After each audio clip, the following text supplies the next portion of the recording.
Mesdames, Messieurs, bonjour et merci de nous rejoindre pour ce journal de ce mercredi 24 décembre 2025.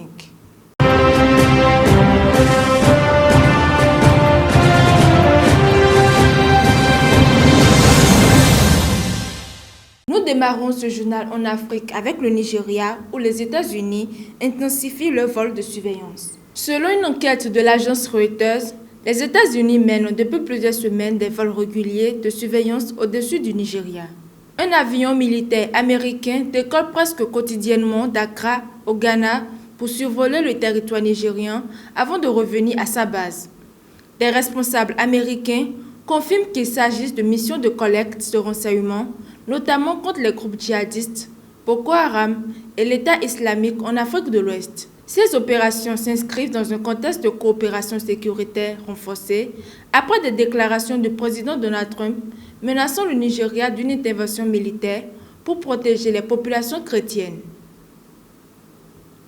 Les autorités nigérianes évoquent de leur côté une collaboration accrue avec Washington, alors que les États-Unis cherchent également à localiser un ressortissant américain enlevé récemment dans la région.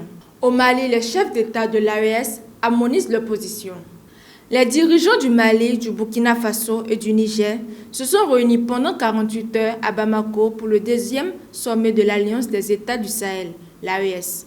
À l'issue de la rencontre, les chefs d'État ont annoncé le lancement de plusieurs projets communs, dont une banque d'investissement régionale et une chaîne de télévision de l'AES destinée à porter une voix commune sur la scène internationale. Ils ont également acté une harmonisation de leurs positions diplomatiques, notamment lors des votes dans les instances régionales et internationales. La lutte contre le terrorisme reste la priorité, avec l'installation symbolique d'un commandement unifié des forces de l'Alliance. Cap maintenant sur l'Europe, précisément sur la Cour internationale de justice. La Belgique a officiellement rejoint les procédures engagées par l'Afrique du Sud contre l'Israël devant la Cour internationale de justice qui accuse l'État hébreu de génocide à Gaza. Bruxelles précise toutefois que cette démarche ne signifie ni au soutien aux accusations sud-africaines ni une défense d'Israël, mais vise à apporter son interprétation juridique du droit international, notamment de la Convention de 1948 sur le génocide. La Belgique devient ainsi le troisième pays européen, après l'Espagne et l'Irlande, à intervenir dans ce dossier.